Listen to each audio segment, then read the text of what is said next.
Laura Hawthorne and Aaron Krause don't believe their son will ever recover from the trauma of his encounter with Alberta RCMP. You teach your children from the time they're tiny, if you're in trouble, you go to the badge. You go to someone in uniform, they'll keep you safe. And now, it's just, their fear. Their son, Ryley Bowman, is autistic and functions at the level of a 7-year-old. He has use of some words but is considered nonverbal. In October of 2022, at the age of 16, he was arrested, then detained in an RCMP holding cell. They just took him. He was in the cruiser, he was gone. So that he was screaming for help or screaming for mom, it was so quick.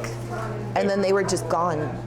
Ryley was at this playground in St. Albert near his grandparents' house. He was playing in the sand and on the swings when police were called.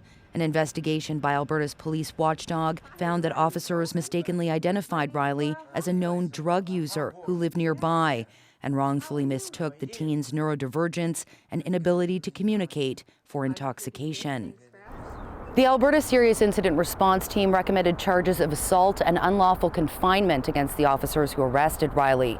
The Crown, however, has declined to prosecute, citing the unlikelihood of conviction.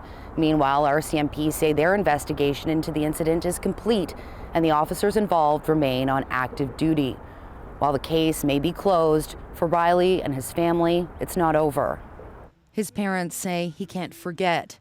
He now suffers from panic attacks, PTSD, and is too fearful to play alone. And when the bad memories surface, he often reenacts the ordeal, reliving the trauma by arresting his favorite toys. He'll replay it.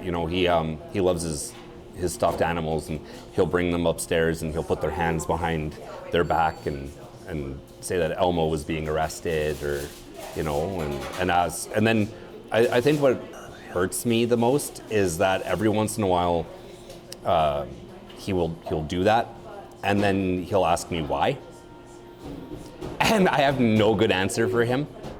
Ryley's parents believe there should be repercussions for the harms their son suffered while in custody. They're hoping the Crown will reverse course and pursue charges.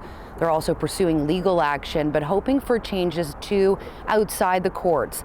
They're hoping to raise awareness and improve RCMP training. They say their son's differences should have never triggered an arrest, and a day at the playground should have never ended in handcuffs. I think that's our plea, is that the Crown take into accountability and to just consider the lifelong damage this has caused, and that there needs to be accountability so that it doesn't happen again. Ryley moving. Oh, hi, Ryley Bowman. Wallace Snowden, CBC News, Edmonton.